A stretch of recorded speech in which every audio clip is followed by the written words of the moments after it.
order, and we will start with the Pledge of Allegiance. I pledge allegiance to the flag of the United States of America and to the republic for which it stands, one nation, under God, indivisible, with liberty and justice for all. Okay, we will welcome the guests when they get here for our 6 o'clock meeting. Let's move on to the mission and the vision. The mission of the Nampa School District is to ensure high levels of achievement for every student. And the vision? Every student is fully engaged in extraordinary learning experiences, preparing for the successful transition to the next stage of life. Okay, I'll entertain a motion to approve the agenda. So moved. Second. Okay, motion's been made and seconded. All in favor? Aye. Okay, I'll entertain a motion to move us into executive session. I move that we enter executive session according to Idaho Code 74-206, Item 1, subsection B, D, F, and J. B, to consider the evaluation, dismissal, or disciplining of, or to hear complaints or charges brought against a public officer, employee, staff member, or individual agent or public school student. D, to consider records that are exempt from disclosure as provided in Chapter 1, Title 74 of Idaho Code. F, to communicate with legal counsel for the public agency to discuss the legal ramifications of and legal options for pending litigation or controversies not yet being litigated but imminently likely to be litigated. The mere presence of legal counsel at an executive session does not satisfy this requirement. And J, to consider labor contract matters authorized under Section 74-206, Item 1A, subsections A and B of Idaho Code. I second. Okay, Clerk Lamont, roll call vote. Chair Jennings? Aye. Trustee Behrens? Aye. Trustee Benz? Aye. Trustee Salinas? Aye. Okay, we will move into executive session and be back here promptly at 6 p.m. Thank you.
Yeah.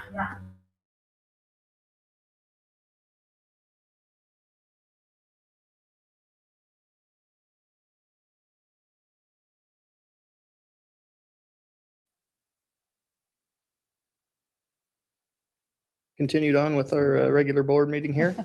We're going to move into our comment sections, and we'll start with our trustee, let me get my tongue going here.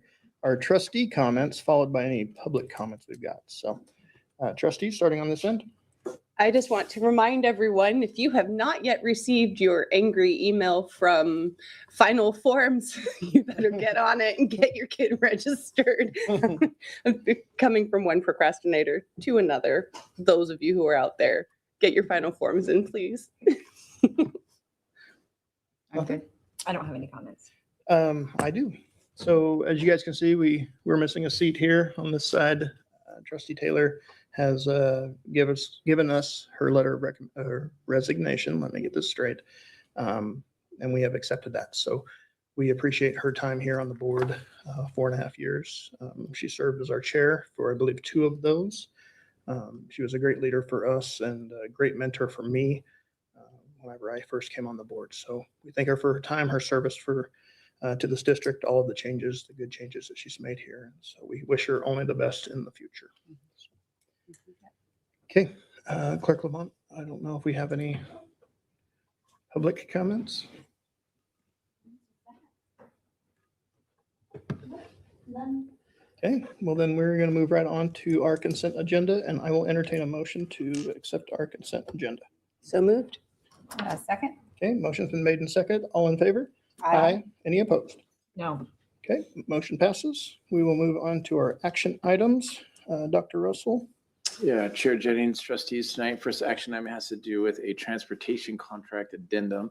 I'll have Mr. Stauffer come forward and I'll start kind of explaining a little what this is. We were contacted from First Student, I would say back in December, actually, about wanting to increase our bus contract. And at that point, we told First Student that we did not have enough information around our budgets, and especially around the state legislature and where we were going to go, around what cuts would happen or not happen, especially that time of the year, not knowing where tax revenue was from the state and that kind of thing. So we kind of pushed that off. They reached out again, I would say late spring, and to have this discussion with us. And it was around pay for our bus folks, especially around starting pay.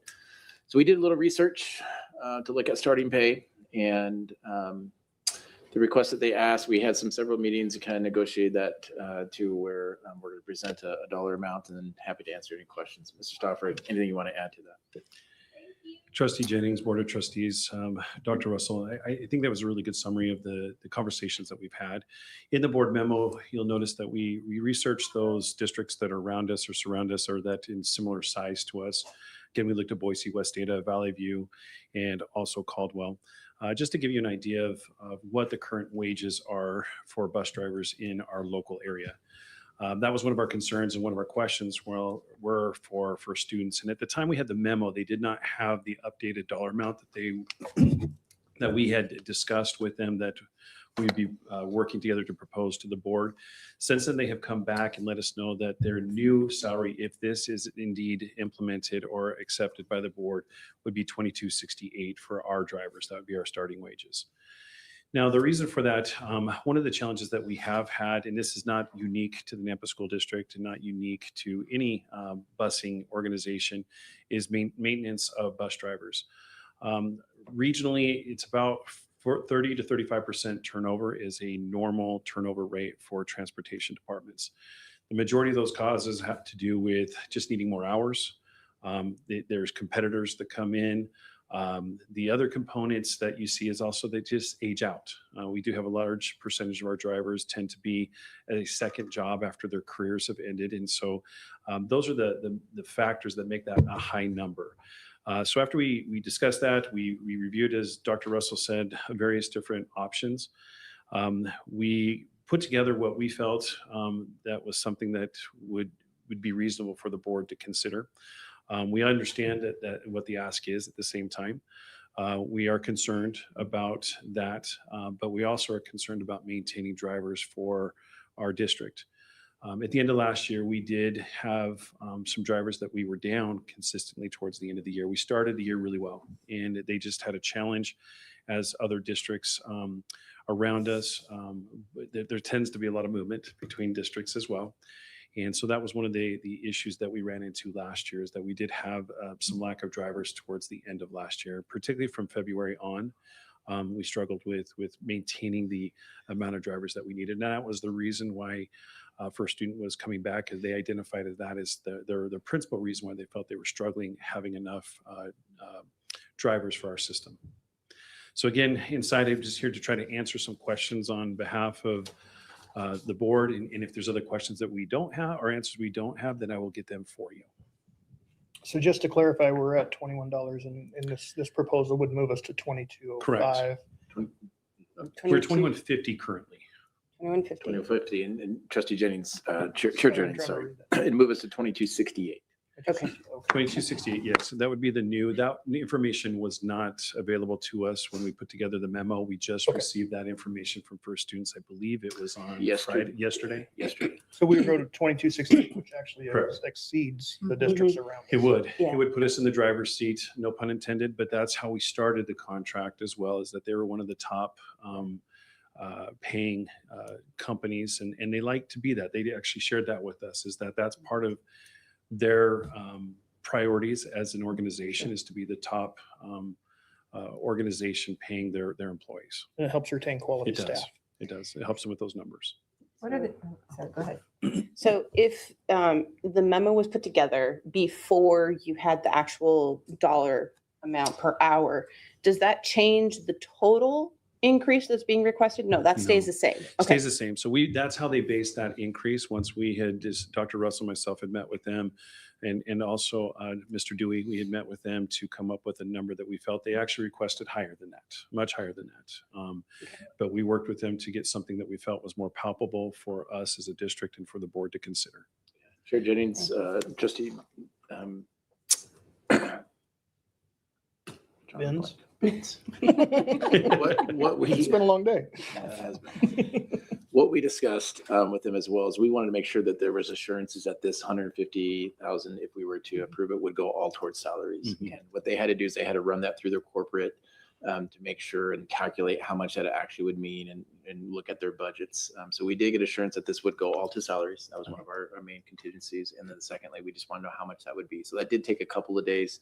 And we weren't able to get that in the board deadline, which is why we got it out and wanted to make sure that you knew that it would go all towards salaries, that we were assured of that, and that's what the dollar amount would be. Thank you. Chair Jennings, Board of Trustees, the other component too is the language in here. Is we talked about making sure that this was not any of the budget that was the fixed cost. One of the things that we did specifically in this transportation bid is that we made them the companies identify what their fixed costs were. So this is not on the fixed cost. This is only on the varied ones for the routes and for the bus drivers. So that's why it's just the bus drivers. So it wasn't anybody else like their office managers, those types of things. It was specifically for the drivers. Thank you. And you said they're currently making what? 2150 $21.50. starting. A percentage as a whole, how much does this increase the contract? Chair Jennings, Board of Trustees, it is as a whole, the 150% on the variable cost is a 3.5% increase. And they've been with us for 2 years at the previous. This is entering our third year. Do we know if they're fully staffed for day one? Chair Jennings and Trustee Salinas, we have requested that information. I know that as the time that we had spoken with them last week, there were still some vacancies that they were trying to fill. Now, part of that is they have a system of getting people their CDL license. So they have people in, I call it the hopper, they have a different name, but they have people that are in the training to get their CDL license. So they're in that, but they're not currently qualified to be counted as a CDL licensed driver, but they do have some coming. So the overall number, the answer to that is no, they do not have the CDL drivers. They do have enough of their other drivers. They do have enough of their one-on-one aides or their aides on the buses. Those they do have. Their CDL drivers right now, they do not have a full staff of CDL drivers right now. Is this going to be like a yearly ask from them? Chair Jennings and Trustee Salinas, that was exactly one of the questions that we asked. And we had assurances that it would not be. Yeah, Chair Jennings, Trustee Salinas, that was one of our primary concerns, because as I see it, like, when does this stop? We go to 2168, Boise goes to 22, and then 2250, and you're constantly having. And then pretty soon we're all bus drivers. Mhm. Now, And then we don't have we any want to pay our problems. drivers. We love our bus drivers. Already We job, nobody want to make listens. sure they have that, but that same question came up of like, well, Yeah. when is this ever going to truly stop with that? So they assured us that this isn't normal. They did say that when they bid the contract several years ago, they didn't realize the expense of living in the Treasure Valley, and just the cost of living, how much that's gone up, and the competitive salaries as well. So they said they also, not just competing against the other bus companies that we're seeing here, but also just competing against general businesses in general, where businesses are paying, and that cost exceeded where they thought it was going to be, which is why they came back from this. So part of that was also why I think they asked initially for more. We did not grant more because, well, we got a budget as well, and we shared our budget with them, as well as just this is something the board has to approve. So we got it down to a number where we think that would again put us in the driver's seat, but where we will be 2 years from now, it's tough to say. So this is a 2-year contract? Trustee Jennings and Trustee Behrens, the contract itself is a 5-year contract. Oh, okay. So Year 3. we're in year 3 of a 5-year contract. So there are 2 remaining. The board and the district do have the ability to exercise an additional 5 years as part of that contract. Okay. This is just an addendum to that. It is just an addendum, To the 5-year. Okay. correct? If I go back 2 years, I remember when we went to 4-day school, Mhm. we were still paying the drivers as if it was 5 days of work. And this, I'm not saying like extracurricular, running football games or whatever it might be. Is that still the format that's being paid? Chair Jennings and Board of Trustees, the way that they talk to us about is that they have, if there are certain criterion that are met by the drivers, then they receive a bonus, which is equivalent to that 5th day. You're good. So as far as a full staff being in their building on Fridays, that is not their model. It is a bonus-based performance where they could earn that additional salary. Very good. Now, at the same token, if they did say that in the event of anything that ever happened in a district return to 5 days underneath the contract, there would be no increase in costs. Somewhat structured in there somehow. Yep, it is. Yep. Very good. As far as the money and where we're getting it from, do we feel safe with being able to give this dollar amount forward? Yeah, Trustee Jennings, Chair Jennings, trustees, we do have the money, but as you know, our budget, we were $1 million that we had to use out of savings to balance this year. And I shared those numbers with them. So this is coming out of savings. And we don't love it. I'm not happy about it. I shared that with First Student. I felt they had the money to actually pay them. So that was part of the negotiations, which is how we got to this number. Can we do it? Yes. Is it great? No. I don't love where we are financially because I just don't like having to dip into savings to be able to balance and dip into 150,000 more to do that. On the other hand, as we experience not having bus drivers and not having a good start to the school year is something we do not want to do again. And so we felt this was a compromise, at least to get us to where we felt we could help our partner in getting the drivers so that we can have a good first day of school and open up well and not be short and not have the situation that we had 2 or 3 years ago. Trustees, any other questions? I had one, but it's gone. Well, then I will entertain a motion. I move to approve a $150,000 increase to the variable cost portion of the first student contract to support a starting driver wage and authorize the Assistant Superintendent of Operations to execute the related contract amendment. Second. Okay, motion's been made and seconded. All in favor? Oh, Oh, do you want to discuss it? well, I have one, I remember the question now. Okay.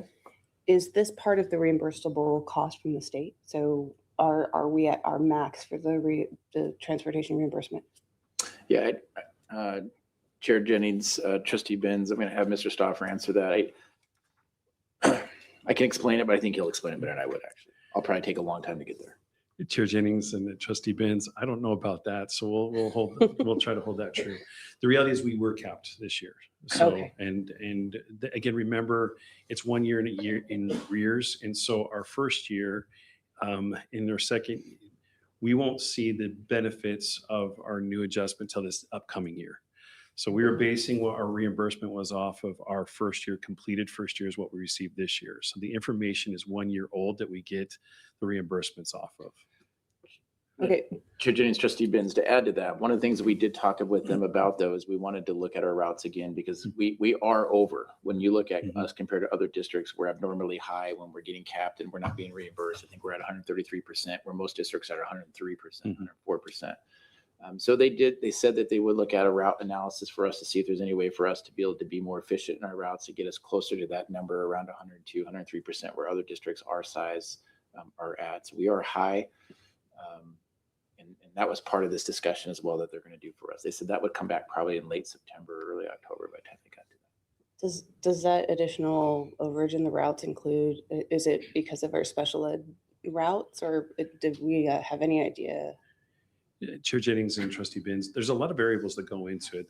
The two major variables have to deal with the amount of riders and how many mileage that we put into our routes, and that percentage is really the biggest variable. There's some other variables, but those are the two biggest ones. Where we have some challenges with the formula is some of our neighboring districts, particularly the bigger ones, their bus facilities are so far away from the hub that they get a ton of mileage. So it changes some of their proportions. So that's one of the variables that we have where we're more condensed and we're in our areas. So that's one of the challenges that we're faced with. So you're dealing with not just our ratios, you're dealing with every ratio of every district in the state gets reassessed every year, and the pie is reshuffled based off of everybody's calculations every year. So there is some trends that we do watch and we're looking at.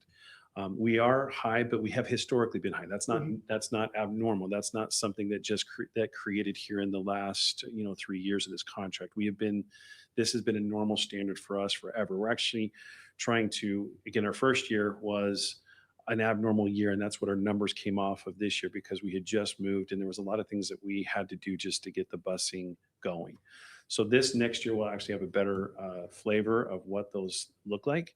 And it's hard to predict now because of all those variables that come into play that I just mentioned. Thank you. Good. I'm good. Okay, we have a motion on the table and a second, so we will take a vote. All in favor? Aye. Motion passes. Okay, moving on to line item B, bus stops and bus safety stops. Chair Jennings, trustees, moving on with the busing theme, we're going to move to our bus stops and safety bus stops. And Mr. Stoffer and Ms. Linick are here to answer any questions we may have around that.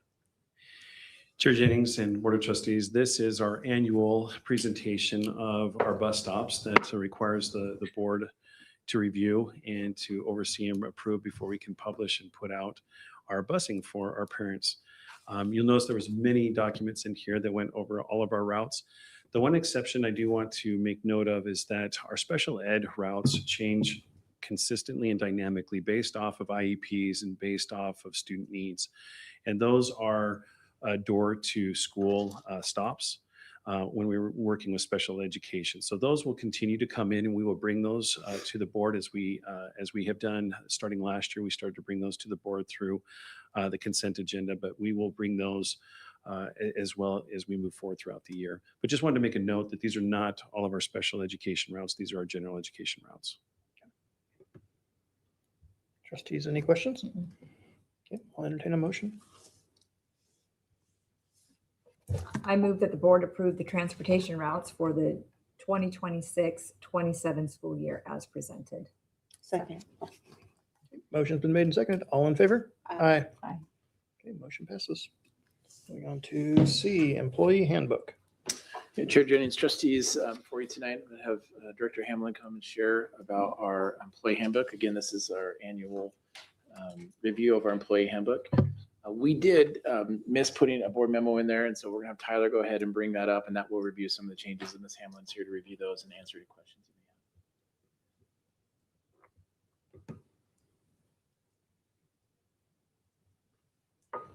have. Like the Jeopardy music or something. So it was just the changes to the leave, was that it? There's a Yeah, there's actually just 3 Okay. changes. So, and also to just all proposed changes have been reviewed by legal counsel to ensure that compliance with applicable laws and regulations. So Our first change was to personal leave, and we updated the calculation of personal leave hours to reflect a 9-hour workday rather than an 8-hour workday for applicable employees, because most of our employees do work 9 hours a day. The other one was the authorization of payroll deduction for association dues for certificated staff. This was removed to comply with House Bill 516, which prohibits school districts from deducting union dues from employee paychecks through public payroll systems. And then the last one was the social media communication platforms. We added student communication section to align with the updated Idaho Code of Ethics for Professional Educators. Principle 2, which requires employee communication with students to occur through approved district devices, platforms, and school-based accounts. I have one question. So with the House Bill 516, was there any previous information in there about communication on school devices for, Yeah, Chair Jennings, trustees, there was. So in the past, associations could use district facilities to be able to hold union activities. Now that they have asked union to not do that, and so we have to rent those out. Like we would any other entity. So that was the big change in 516 that came out as well. And there was some guidance that came through with that. And so we've communicated that with our association, kind of working through that. But no necessary changes in the handbook as a result of? No necessary changes to the handbook with that. No, I think that'll be more doing activities on school facilities now has to be done through more of an agreement, a lease type of activity than just doing it. Okay, very good. Trustees, any other questions? Thank you. Okay, I'll entertain a motion. I move that we approve the 2026-2027 employee handbook. Second. Okay, motion's been made and seconded. All in favor? Aye. Motion passes. Okay, we'll move on to D. Thank you, Ms. Hamlin. Move on to D, policy 2353. Chair Jennings, trustees, before you tonight is a first read for a new policy that we have based on a new legislation that was passed in the Idaho legislature that will start this school year. That has to do with a moment of silence around K-12. We are now required throughout the state to have 60 seconds every morning of silence. And you'll see in the policy here, as I bring it up, at or near the beginning of the school day, there'll be 1 minute where students are to sit quietly and engage in any silent activity permitted by school rules or district policy, provided the activity does not distract or interfere with other students. Engaging in noisy or disruptive activities during this time is prohibited and may result in disciplinary action. And then it talks about staff shall not direct students regarding the nature of any reflection of students may choose to engage during this time. And then each year the district shall provide notice to parents that this is occurring, so parents are aware. Happy to discuss any questions you may have on that, but this is a recommended policy through ISBA. And we need to have 2 readings before we can enact it? Okay. Chair Jennings, trustees, historically we've done 2. You technically could do 1, but it's usually nice to do 1 in case there's any feedback from the community or any other folks that may want to have some input on that. Historically is how the board's done. I guess I'm wondering if we have to have this implemented by the beginning of the school year. Our next board meeting is after school starts, correct? Yes. Yeah, Chair Jennings, trustee Benz, that is accurate. We are going to inform our schools that this is the law. Okay. And this is a requirement that we need to do. And then we will have our policy after. Thank you. Since this is a first reading, do we need to do anything? Just a motion You have for, to take Yeah. action, yep, just a motion for a first read. Okay. I move that we approve the first meeting of this new board policy 2353. Thank you. I second. Okay, motion's been made and seconded. All in favor? Aye. Any opposed? Okay, motion passes. Okay, we are on to information items, so I'm just going to turn the time over to Dr. Russell for these. Yeah, trustee Jennings and board, I'm going to have, well, Mr. Dewey was here. He's not here now. So maybe Mr. Stoffer could go grab him. We'll have him come and share a little around our finance report. And then we'll move into a couple of other items. There he is. I'm coming. Mine's supposed to be really quick. I had like a 20-page slide thing, but Dr. Russell said I could not do it today. So mine is really short and sweet. Right now, we're basically to the end of the year. So we're trying to get all of our last accruals and that kind of stuff in and starting the new year, trying to get the new budgets in and all that. So there's not a lot. You've seen the reports on there, but those reports are basically before we do things to get the audit ready and all that kind of stuff. So didn't want to get too much crazier than that, but short and sweet, things looked about exactly where we needed it to be. So I think we're going to end kind of what I said last year. We're still dipping into fund balance a little bit because our plan was to dip into fund balance a little bit, but not as much as we had anticipated.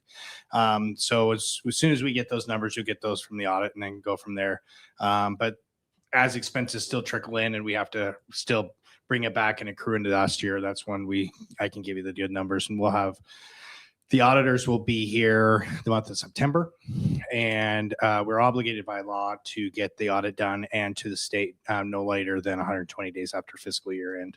So we'll have that and go from there. So I have a question. Was it House bill? Is it 520, the funds You that are we get to use correct. for? Okay. Yep. Any ideas on balances of that, where Yep. it's being I spent? just happen to have that. So I looked that up today. Currently right now we have $46,463,845 in there. Okay. That includes, we were anticipating making about $1.6 million in investment income off that money last year, in order to be able to pay for, if you remember right, any investment we have, we can pull that back and we can put that into the general fund, or actually the 425, the old lottery fund, and actually use that for maintenance. So as probably this week, I'll pull that money down. So that is the new budget for maintenance last year, which is nice. We'd kind of anticipated over our time to be able to spend about 1.2 to 1.5 a year, and having this extra money will allow us to be able to not worry about if we don't get the investment returns that we thought we'd have, to be able to still project that out. We do have some projects that are in, that are going right now that will pull a good substantial amount of that money to $2 million. But Courtney will talk about those projects as far as future projects, I'm sure there's something out there, something big. Actually, I know there's some stuff out there, but we haven't gotten any real stages of what we're trying to do yet. We're still trying to keep as much as we can. Remember, that's a 10-year life on that. As far as we know, once that's spent and the next 10 years, it's got to go up again and ask for another bond. The part that I'm not sure of is what's going to happen with that money, because it's quite funny, because even Idaho Ed News sent something out about the lottery giving a whole big chunk of money, and the schools are going to get all this extra money because they gave $90 million, and they forgot that they took away our lottery funds to pay the bond. So that $45 million that would have come to us in a great lottery payment now is no longer there. I will say this $50 million has been a great thing for us, though, because it has made it so we can do these projects that we're doing now, which we wouldn't have been able to do before without a supplemental levy as well. So I can't complain too much, but it is risk that I'd rather not make in the future. But for now, we're good to go with that. And I think the spending plan is exactly where we wanted to be. And it's funds one time that we get for 10 years. Yes, So we're hoping in another 10 years they do something similar, but you're at whim of our legislators and that kind of stuff. And I never know what they're going to do. So we're quite a bit of ways from that. Are we at about like 8.5 years left? So basically this is the second year. The first year we didn't spend any of it. Okay. This last year was the second year. So we Okay. spent some, and so we'll have, and we kind of got it the first year before that, but it was so late in the year when they were getting the bond sale and stuff. I don't know if they'll count that. Okay. And what I don't know is if we haven't spent it all and we continue to save it, what that's going to be. Because remember, if we have to save some in order to get money for our operations. If we don't, then we have to flip that. And we're already so struggling in our operations. I don't even know how we'd pay for maintenance at that point in time in the future once we spend it all. So it'll be a different world for us. Sure. Thank you. Yep. Sorry to. Is there Anything any else? way, is there any way to get this or maybe it doesn't? I mean, on our summary report, can it be Yeah, listed so, on that? Or we no? can. So what I actually talked to Dr. Russell about it today. We're going to start giving you guys probably every other month update on the 521 funds. Okay. I'll just give you a report on that, because one of the things I don't give you guys, if you notice, I only give you kind of revenues and expenses.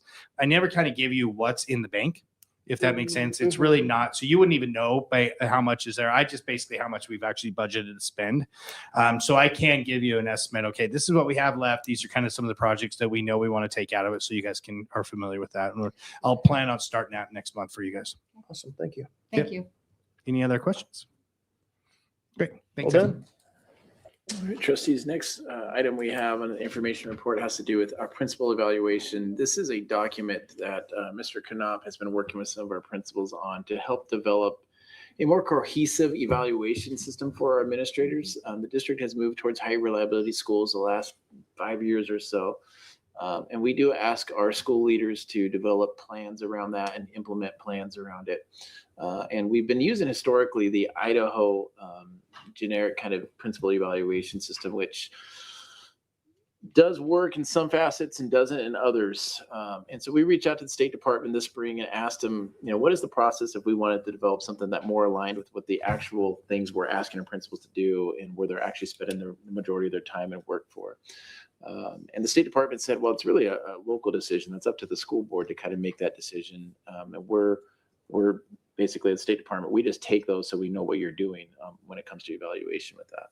So if you look at, this is just a draft, and this is something that we want to share some information and history on, maybe answer some questions on that. And if we did bring it back, it'd be in a future board meeting to make a final decision on. But there's a couple of domains that kind of tie more with the high reliability schools. Domain 1 has to do with climate and culture, and that has to do with around area 1 of HRS, which is climate, culture, and safety, and where we ask a lot of our principals to spend their time in developing things around that. The second one has to do with instruction and working with our staff to ensure that high quality instruction is taking place in each of the classrooms. The third level has to do with curriculum. And I think mentioned in the past, last year was one of our first years that we really tried to make sure our guaranteed viable curriculum was systematic throughout our district, and having our principals spend some time and work in that was really important. The fourth one has to do with just using data and setting goals and student achievement and growing that way, which is, again, something that we ask our principals to do. And we tie a lot of data around that, especially around IRI and ISATs, graduation rates, that kind of thing. And then the last area of the principal evaluation just has to do with general kind of professionalism, managing change, managing the overall building, and some of those things. So as I mentioned, this was reviewed with some folks and was given some feedback, and there's a couple of drafts that were kind of done with that, but felt like it was time at least to bring it forward to you to let you know some of the work we've been working on, to address any concerns you may have or take things back to the drawing board. Just kind of want to let you know where our thoughts were with that. So happy to answer any questions, take any feedback. Trustees, any questions? Awesome. You did so good. We don't have any questions. So we'll move right on. Sounds good. Well, then we'll move on to item C, which is our transportation update. And we'll ask Mr. Stoffer to come on back up and should we have anything on that. Chair Jennings, Board of Trustees, we really don't have any more information on the transportation. I know it was put in there, so just as we had the bus stops and all that in the action items, that was really all we had for transportation. I have a quick question, just because I was trying to figure something out personal level, but I don't seem to see the walk zone and then the school boundary for South Middle School. Like, that's the only one I can't find. Do we have that? Am I missing? Am I looking in the wrong place? And for reference, we're going back to the bus stops. Yeah, attachment. well, the bus stops attachment, sorry. It's the July walk zone and boundary maps for approval. Sherman, Skyview, Willow Creek. It's not on there. Okay.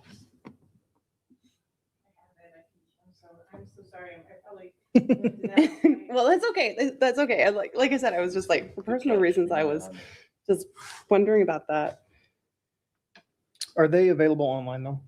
this information? Once they're Chair approved. Jennings, once, Oh, yes, sure, they will sure. be. We have a plan for tomorrow for them to be posted tomorrow. Okay, very good. Chair Jennings, trustees, would you like to see that boundary? We could have Ms. Lennox send it to Mr. Stoffard. That'd be great. Send Thanks. it to Tyler, and Tyler, could you project it? We might have to do the Jeopardy music for a little while. Yeah, yeah. Elevator reviews.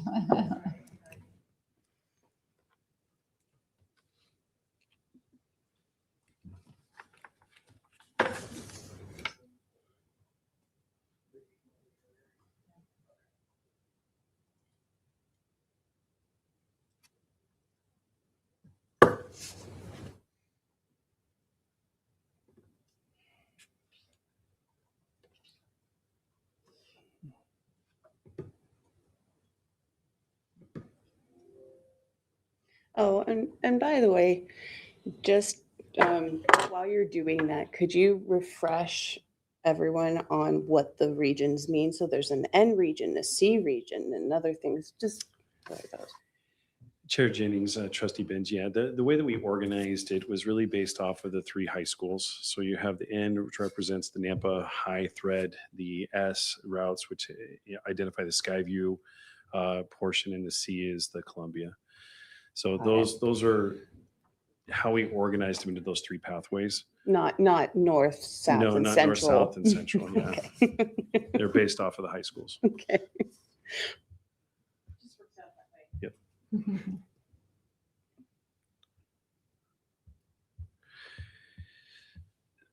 Trustee Jennings and Trustee Benz, if you look just for purposes on the maps that you're referring to, the South Middle School, it says SMS and SHS boundary, and then you have the walk zones are that's the one that's missing, but the SMS and SHS boundaries are the same boundaries. So the SMS and SHS are the same boundaries. Yeah. Okay. So we're just what we're referring to, just for the public, again, is just that walk zone map, but the boundaries are the same for both of those. The walk zones are different. Okay. Thank you. Because south funnels directly in. Correct. Mhm. All of our middle schools and high schools are correlated with the same boundaries. Yep.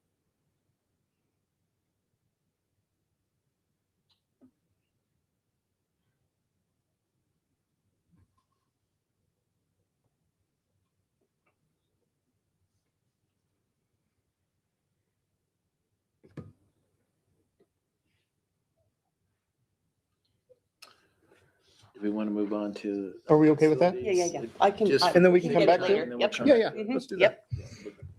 Mr. Stafford, do you want to move on to facilities, and then we'll come back and I will. we won't be staring at Ms. Lennox so much. 'Cause I know how that No is. pressure, right?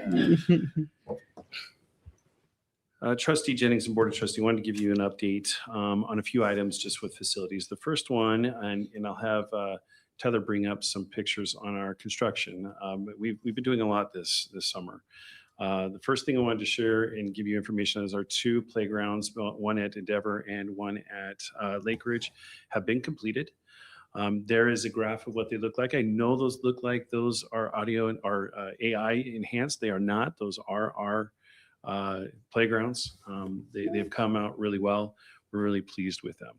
That's a And good again, picture with an Android. You're right. Mhm. And they are, the good news as always, as I like to report, is they came in under our budgets that we had allocated, Nice. still obtaining everything that we wanted. Very cool. So the next one also I wanted to bring up, it's just our next slide, is our West Learning Center. This is an aerial view of West Learning Center right now. It is going extremely well. We are on target for our August 1 timeframe. We currently are just about buttoned up with the roof component. There's a few things we're working on. You can kind of see this picture. Everything that is white in the top picture, the roof is completed. You can see that small section that's a brown. That's where they've been working on the last week. It actually now, since we took that on Friday, was it Friday? It is now covered now. So if we were to take that picture again, they actually have got the membrane on, and we will be really excited to have those guys buttoned up. I'm glad we actually had the additional time to give them to work on it, because they are butting up right against the timeline for the roof. The interior component, which is our next picture for the new PD center, this is fairly current of where we are with the PD center. The carpet's going in at this point in time. The doors are actually in, and we are now adding our technology pieces are being added into it as well. That should be completed next week. And then our team has to go in and finish up some of the IT components of it that we'll finish up. So again, things are looking really good there. It is a very nice setting, and we are planning on opening up with our elementary training on August 4th, utilizing our PD center. So again, we don't have to rent facilities anymore. There is a longitudinal opportunity for us to save some money with this as well, and get some money back from not having to rent out facilities. We're excited for the opportunity that this provides the district, something that we have needed for quite a while.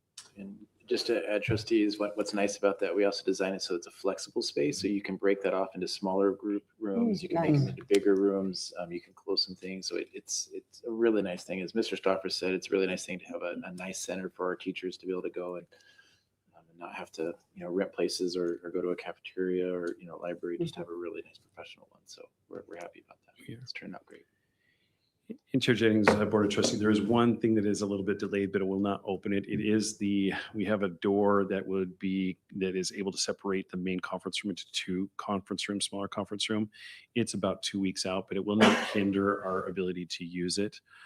It would be one of those things. It's just a shipping component that was delayed, but does not stop the project from being completed to that point. We will, as Dr. Russell mentioned, have 5 smaller workspaces that this will be able to be flexed into when it's fully completed.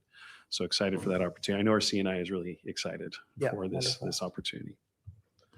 Then the next one I wanted to share as well is our transportation center. We have 2 different projects that have been ongoing at the transportation depot, bus barn area, we like to call it. The first one is the actual maintenance building itself, which will hold the offices and the maintenance components of our transportation department. The 2 pictures on the middle and on the right, my right, are the ones that we're actually a little bit further along. These were taken last week. I was hoping to get some pictures this week, but I have some other things that didn't allow me to go back and get some more pictures for it. It is set to be open on Wednesday of next week, so we are on time with that one as well. We did have a couple of issues with the storms that have came up with the parking lot. One of the fortunate challenges that we had with the parking lot is that one of the storms opened up an artesian well that we weren't aware of. And so we had to pause everything we were doing and cap a well that was in there. It was on nobody's plans. It was nowhere assessed. And so we had some interesting moments trying to recover and take care of that, but that has been taken care of. Do we have the water rights to said well? It is on our property. So that is the answer. It is on our property. So that did delay, and it has pushed back our parking lot to being done before the start of the school year. So we're still getting updated timelines. They're trying to recapture some of that time. They are putting more effort into it. One of the things that we have been lucky is that has helped us quite a bit is if you notice that immense rock pile that is outside of the bus transportation area, instead of having to transport all that rock from across to the state from rock yards, we have it on site. And so it's actually expedited a lot of that. And we've been able to use that. It wasn't originally planned to be part of our project, but in negotiations with Thuison and his organization, they have transferred that to our site to help us save some additional time. We've had some really good support from Mr. Thuison in helping us to get this project back online. Now, subsequent to that, the next logical question that we've been trying to deal with is what are we going to do with the buses? Is that they're not going to be ready with the parking lot for the first day of school. Right around the corner from the bus parking lot, there is our neighbors are a construction group. It's a cement organization. On the directly on their adjacent side, there is 10 acres that Mr. Thuison owns and is allowing us to use rent-free to put our buses on it. Now, there will be some marginal costs that we have to scrape it so that he can get all the weeds off of it. But again, utilizing that rent-free, we appreciated his willingness to work with the district while we're navigating some of the timing issues that came into play with some of the weather-related issues that we faced. So that is being started, and it will be ready next week for our buses to be moved back off of the schools that we currently are storing them on. It primarily at Skyview and at South is where our buses are stored right now. And it will also have the additional space for the employee parking. So it will be a very minor adjustment for us. It just is a little bit further for the employees to get from their hub over to the buses. But we will accommodate that with for students and make sure that that is taken into consideration. The best part about that too for us is that we don't have to adjust any of our bus times because we're still busing from the same place that we had planned. So that was another huge victory for us in this time frame. So marginal outcomes to cause any disruption for us at this point in time. It's awesome. It's great to have great community members and great It is. neighbors. And I have to say that all of them have been working on it have been fantastic, and they're all community members. That's the other wonderful thing is that they have all of the workers on this have been pushing. I had a great conversation with one of the workers when I was out there on site. He came up and he has kids in our district and was very supportive and talked about how he was willing to put in extra time so that he could help out the district. So it was a great conversation. That we have just good people there working. Right. Awesome. Now, the next one is Skyview. We have had some major upgrades internally and some that are visible from the outside. The main entrances, as the board approved before, we are well under our way. I'm excited to report that that one's on timelines to close on the 1st as well. We have all the restrooms have been retiled, redone. The flooring is the last thing that we have is the actual exterior is being put in. It takes a while. I didn't realize how long it took to put those glass panes in, but they've been working on that for about 2.5 weeks, 3 weeks. And that will be the last part that we're buttoning up. It is getting really close. The second floor is done. So the top floor is all done, and we're just everything that's on the bottom floor is what they're tightening up right now. And it looks good. I can't believe how much the environment has changed. When you look at the restrooms, they look completely different. They look good. I do have to say this, they smell so much better. They're so much better. The hallways look fantastic. It just, when you look at that crumbling tile that used to be there and we walked in, it's a very different atmosphere that our students will walk into and our staff will walk into.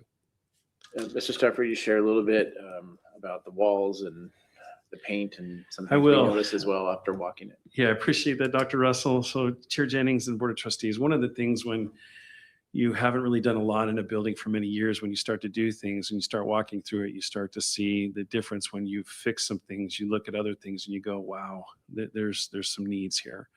So internally at Skyview, the walls have not been painted in, and I can't even find the records of the last time they were painted. So we are looking at also painting the interior hallways like we have done at some of our middle schools here in the last few years. So Skyview is one that we're looking at so that we can bring the whole aesthetics up. We have the bathrooms, we have the hallway floors, and so we'll try to bring up those hallways as well. So we are working on that right now. We have working with a couple of contractors to work on the weekends and also over our breaks.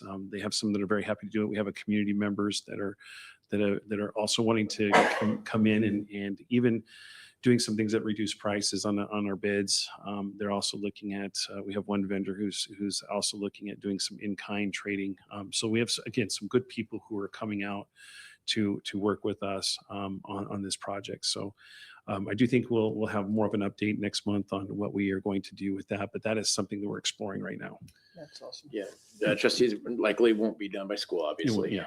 It's something that we have more information. We'll give a better timeline of what that may or may not look like. And as Mr. Stoffer said, that's something that obviously with school starting in a couple of weeks, we're gonna have to start school and then figure out how do we work around our school schedule to kind of get that complete. But we think it'd just be nice to give it a whole refresh. It's been almost 30 years since we've really done that. And like Mr. Stoffer said, it looks great.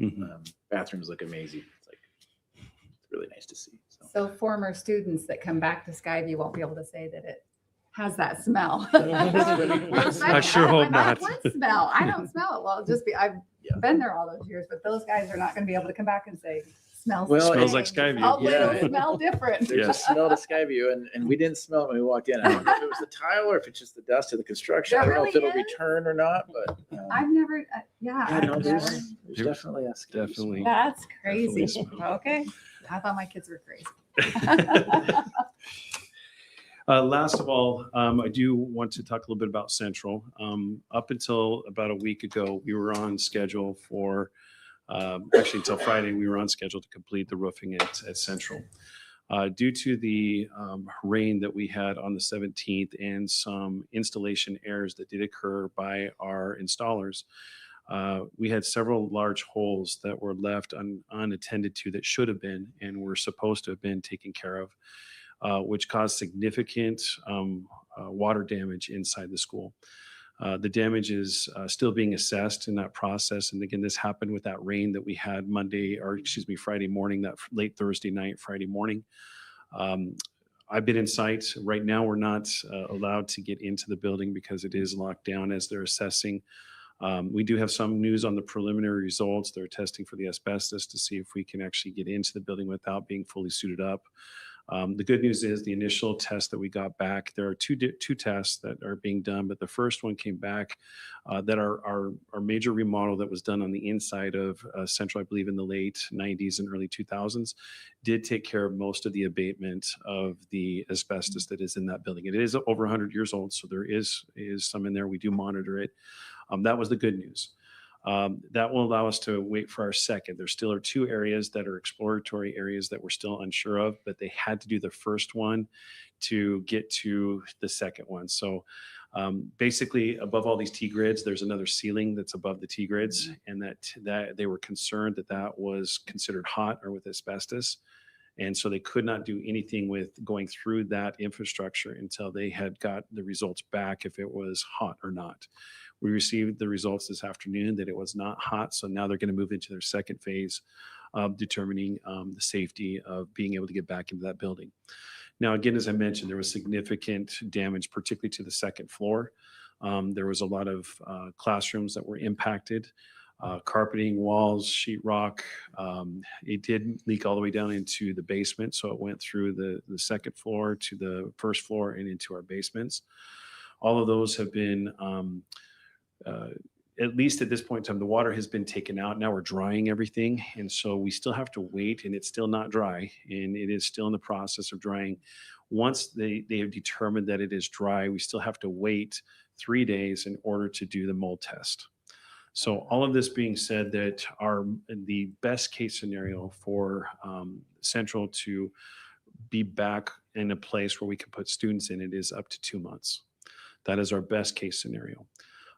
We are feeling better with that first evaluation that it is going to be closer to that 2 to 3 month window than we were on Monday. If it would have come back hot in this first one, it would have been more like 6 months before we could have got back into it. So some good things from that component. Now that brings up some questions.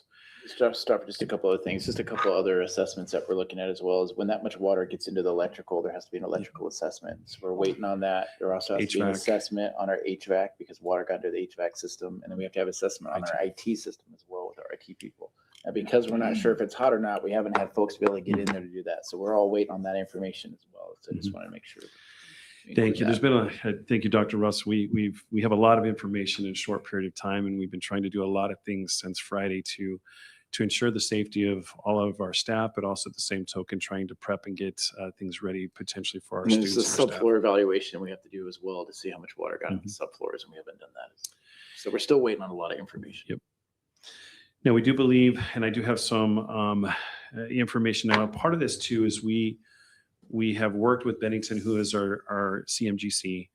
They have brought in a third-party evaluator so that they can give us a better and a clearer picture of what this is. So we're not getting it just from our roofing contractors that this is what they think it is, or the disaster cleanup group. So we have an independent third party that's doing all the evaluations.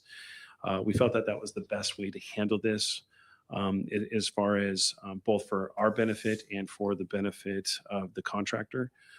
Again, as we mentioned, this is a contractor error. So all this is going underneath their insurance, and it's not a cost to the school district.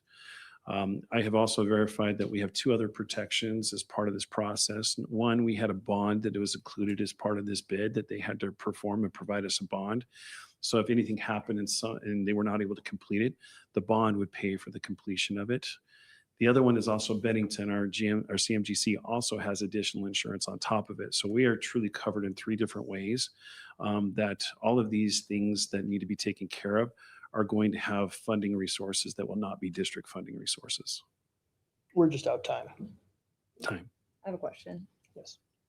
Do all those insurances go just towards the repair? Is that also going to cover displacing students, extra busing needs, fixing other facilities to make them usable? Chair Jennings and Trustee Salinas, one of the things that we have is that our short answer is the short answer. It's more complex than this. The short answer is yes. The complex answer is that an insurance adjuster has to come in and make those determinations and evaluations, that we are waiting for the insurance adjuster to get on site so that we can have more of those conversations. Again, that's part of that information that will be ongoing that we'll be providing. So there will be more updates as we get the adjuster on site. So that has not happened as of yet. But it's not just strictly structural that they're covering. Chair Jennings Possibly. and Trustee Selena, that is our understanding currently, is that they would be covering those costs as well as far as the displacement. And does that also cover the cost of replacement of, say, for example, if all our IT equipment's fried, it covers the cost of replacing that type of thing? Chair Jennings and Trustee Benz, absolutely. So Okay. those things that are inside the school that have been damaged in any shape or form, those will be replaced by those policies. Okay. And like I said, we have that kind of triple coverage on this. And that's why, again, one of the things that we've been very thorough with, and another additional layer of using a CMGC provides us another additional layer of insurance as well. So we are still in the process of gathering lots of information, as many things haven't been finalized. We're still documenting and recording everything that is in the buildings. But again, we can only access certain components of the building. And so until we have fully opened the building to get into, we won't know the full extent of all the damage. And as Dr. Russell mentioned, there's still some outstanding investigations that need to happen. But again, those couldn't happen until we found out if the building was accessible to us and not considered a hazard.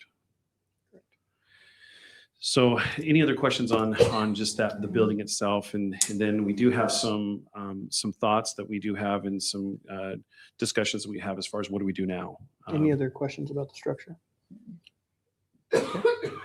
So Chair Jennings, Board of Trustees, we obviously we want to make sure that we're taking care of our families, our staff, and our students that are in Central. And so we do have an opportunity that we are considering, and we will probably be coming back with some more information to the board here fairly quickly with a more firm recommendation. But we do have Centennial Elementary that is still within our portfolio. It is, and it can handle and hold the students that were at Central.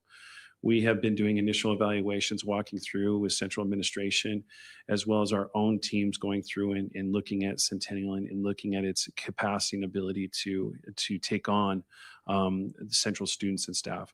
And we do believe that that is a viable option for us to present to the board. And we are working on that right now. We've been working on it this whole weekend and also the beginning of this week to this point in time having the possibility is using that as a resource to be able to have our students and staff have a place to start the school year. We do believe that we will be ready to start the school year with students at from Central at Centennial. We do believe that is possible. We are still processing and putting things together, but it is something that we wanted the board to be aware of, that we do have some opportunities to still be able to attend to and not have to farm out kids or to other schools and separate the school out and do that. That's the one thing we do not want to do.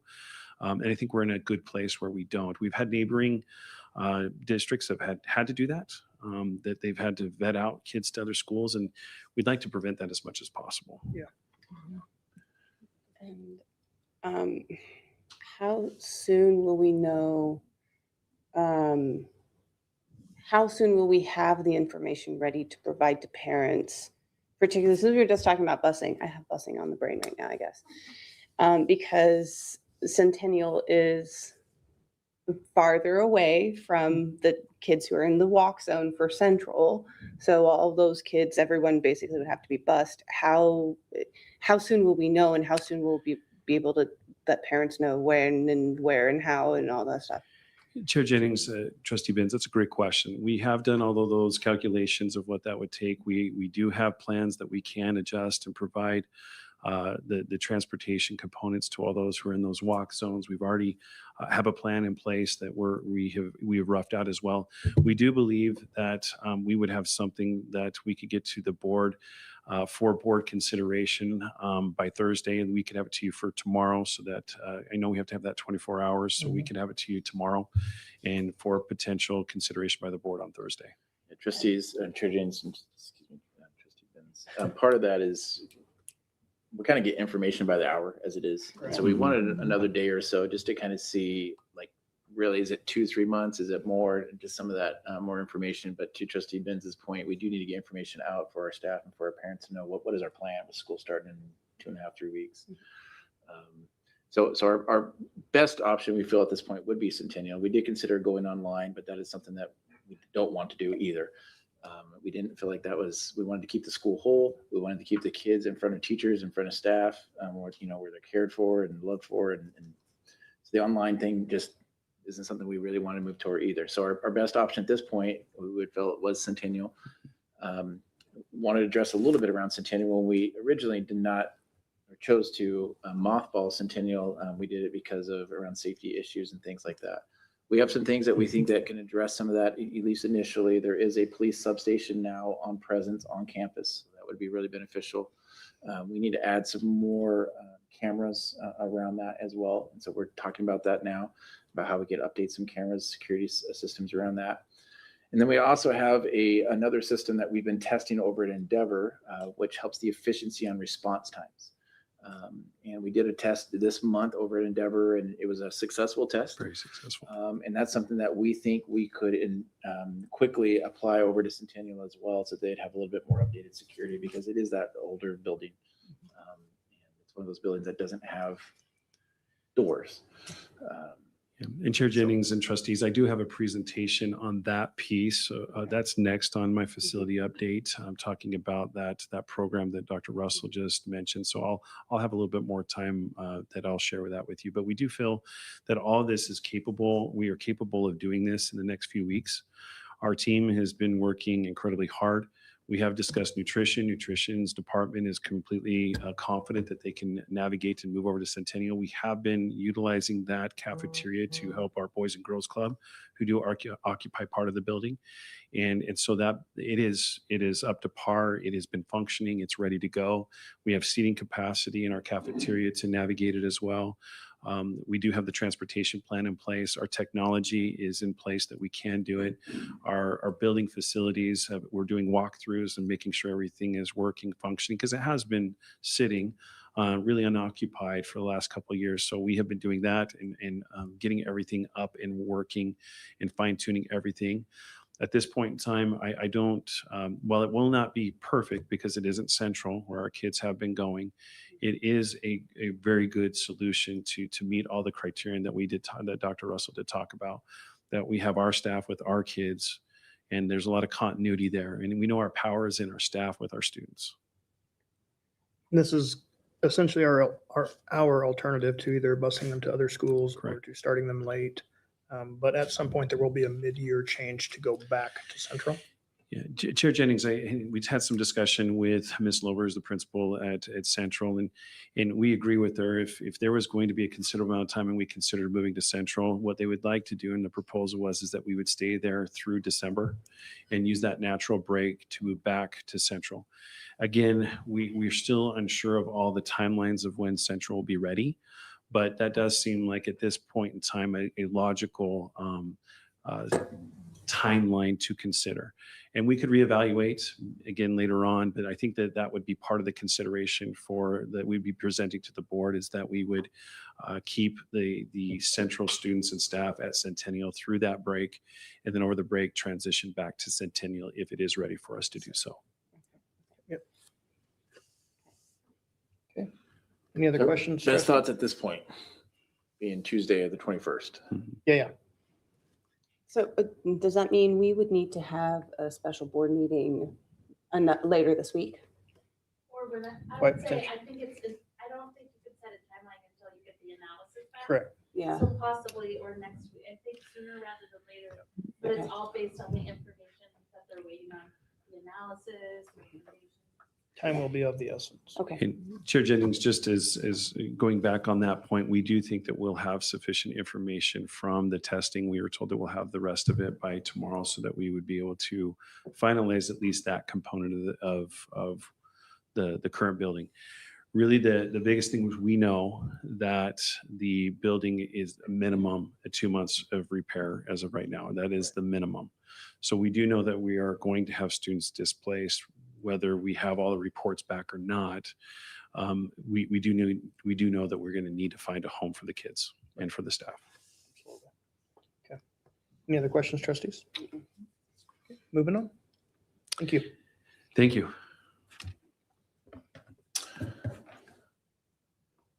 So you gonna do the security cam? Mr. Sharp, do you have any updates on the Endeavor? Not done yet. That was the big one. So I was like, oh, good, I'm done. Sorry. Pilot. So I wanted to update you on the pilot that Dr. Russell mentioned regarding some safety and security features that we've been looking at over the course of the last year and doing some analysis on. One of the things that in any tragedy or any scary situation that takes place in schools is response time from our partners. And one of the things that we have looked into is this program called Strategic has come out, and there's been different iterations of this before. Many years ago, there was one at Skyview that was put into place. And then we had a pilot at Skyview where there was the opportunities for teachers to have a badge, essentially, that would identify a need in that classroom and provide an alert to groups of people to come to that need. So this has been around for a while, but we didn't, at those times, there wasn't a lot of connection, or we didn't feel the connections were appropriate to our emergency response systems. So Strategic, we partnered with them, and then we took and used Endeavor Elementary as a pilot. The overview, I'm going to show you kind of what the pilot does. It responds and helps both internal staff and emergency response teams to respond quicker and have better information about where the response is needed and who has triggered the response. So again, in here, what you will see is just it's a screen of some things that Strategic put together, but for the practical components, it is a card that is on a lanyard. It has a button on it, and that button can trigger two things. One, it can trigger a team response internally. This is if we have a behavior in the classroom and they need additional help, or if there's a medical issue inside of the classroom and they need some help. The button is pressed and it alerts a specific team that has been identified, and they also will have on their phones and on their desktops, they can find out exactly where that button was triggered, and will help them identify where it is. The cool part about this too is that and Dr. Russell and I have had this experience, I'm sure Ms. Lober has had this experience too, that sometimes our wonderful children, when they're in a behavior, do not stay in the same place.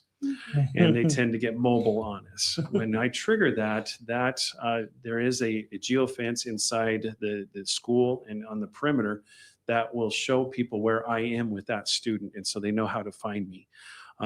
Many times when I was triggering a response as an administrator, trying to find where they were, it took me some time to find them. And so this has been one of the really unique tools to it that we really appreciate.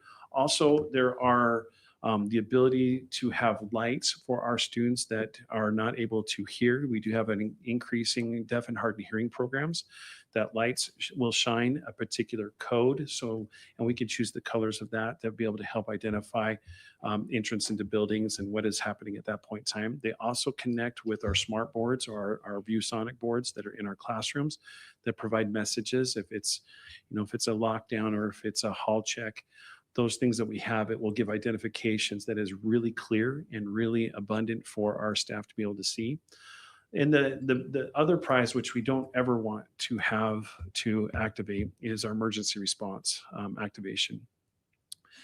You have to hit the button, and a teacher now can hit that button, and you have to hit it quite a few times. It's not just an accidental press, because we tested all that part.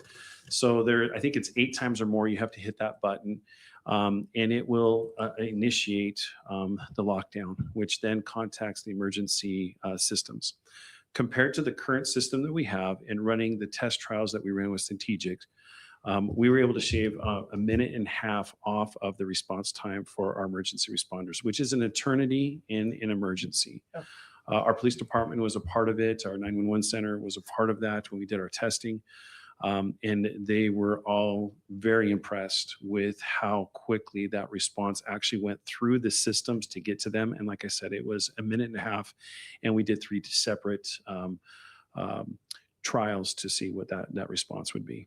Mr. Stoffer, correct me if I'm wrong, don't the responders get a chance to see where the threat has occurred so they can actually have a view of the perimeter as well as inside the school and get an idea where that alert was given off? Yeah. Which is again another added insight to the responders to know where that might be as well. The staff at Endeavor also has used this and speak very highly of it, so it does work. It's not something we just tried out in the summer, but the principal was there and spoke about it, and the staff has used it and have speak highly of it. So I think it's something that we would like to at least consider. I'm sorry, it's my expanding with. 11-year-old. Chair Jennings, Board of Trustees. So ultimately, after this trial, what we would like to do is come back and talk to the board a little bit about the expense of what this would be and get the district's or the board's thoughts on what that would be. The project itself can be used out of our 521 money, which we think would be well served for all of our buildings. It would be that account that was spoken to earlier that can only be used for facilities. This would be something that would be appropriate to use from that. We do have options to look at both a 2 and a 5 year contract. It is a contract that we would have to enter in for the monitoring of that system. There is some small upfront cost for the installation. Our team is also, our IT team is also trained to help install some of that to mitigate some of those costs. There are some things that we can do and some things that we can't do. But we would like to bring back and get some of the board's thought on that. We just wanted to put it on your radar. It's something that we did that we feel is a great enhancement to our school safety and security. I know these are some of the things that we don't want to talk about, but we do need to, we're always continuously looking at things to improve how we can help that in our buildings. Right. Question, just logistically. So this helped improve the response time for the first responders who were not in the building already. Centennial has a substation within the building. Do the officers from the substation have direct access to the building, or do they have to go around the outside, get in? In other words, are they connect? How does that? Chair Jennings and Trustee Benz. So the location is they have both because they're SROs. They all have access to any of our buildings. Okay. But there is also a door that is for the SROs that they can enter in the building without having to come through the front. So the answer is yes to both of those questions. Okay. They have access to their office on an isolated door, and they also have access to any of our buildings because they have keys to all of our buildings. And if that system were to be implemented there, even if an SRO or two responded, it would still help the supporting folks come and again know exactly where the threat was going on, while those others may be helping out. Okay. Thank you. And again, we have a great partnership with the police department, and they have their methodology of how they approach those, and also with our emergency response team. So again, even in that case of putting this program and system in there, it does expedites all the other things that are not necessarily police related. And I think that's one of the other benefits too, that you have, whether it's fire, whether you have its medical responses, they all get alerted much faster than our current system does. Excellent. Thank you. When you talked about that first, like when there was an unruly student and they could press once, that team that has been assembled, are any of those teachers, or is it all like admin, security? Chair Jennings and Trustee Salinas, it depends. Each building has that response team that they work on, and that's designated and really fostered by the principal, designs and builds that and trains the right people to be able to respond to those. So each building is a little bit unique. A high school looks very different than an elementary. I guess my reason for asking that is if a teacher is part of that response team and then they leave, who's in their class? Like who Yeah, Chair Jennings and Trustee Salinas, those are things that we currently do already. So they have plans for that in place right now to each one of the buildings. So this would not provide anything different from those teams that are already right there. It would just give them a different tool to be able to find and respond and have communication in a much better format than what we currently have option. Not that any of our systems are bad. This is an enhancement and improves our systems. Yeah, Chair Jennings, Trustee Salinas, it does depend on the building. Sometimes there's a student teacher in a room that will allow a teacher to respond. I've been in classrooms where some classrooms move into the other while another teacher responds, or a teacher oversees both buildings, if or both classrooms while they respond. Normally it is administrator or a vice principal or a dean or behavior specialist that will respond. Counselors are usually involved in that in some aspects. Sometimes office staff is involved in that. So we try to historically try to have as many non-teachers so it doesn't disrupt the instruction. But again, it depends on the staff and the staffing and what the principal decides is best for the building. And Chair Jennings and Trustee Salinas, and then even at the high school level, it looks a little bit different because you have different staffs. When I was in the high school, we used a lot of our security staff were the responses. So there wasn't as much as teachers in that component. So high schools have a little bit different option of who they designate. Sometimes it's nurses, right? Depending on the emergency, it's the first aid team. Sometimes it's the behavior team. So it just depends on the event and which ones have been identified and trained for those.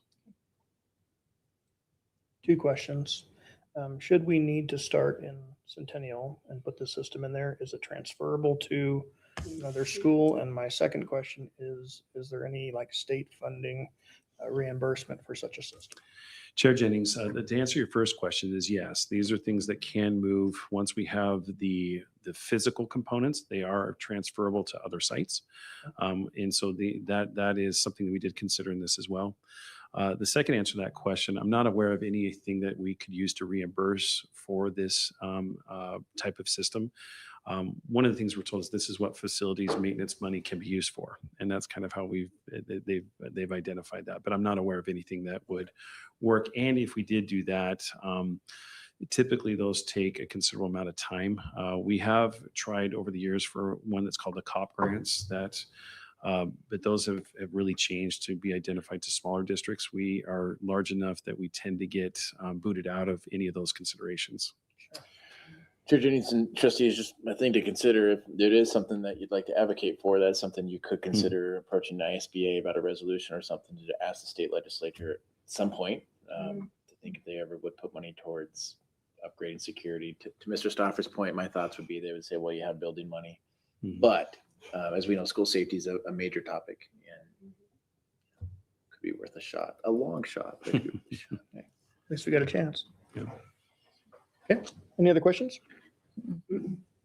No, I believe that wraps up what we have. Did I miss anything, Tyler, on my spreadsheet? All right, thank you. Good. Okay. Well, if we have no further matters, we will adjourn. Thank you, everybody, for coming.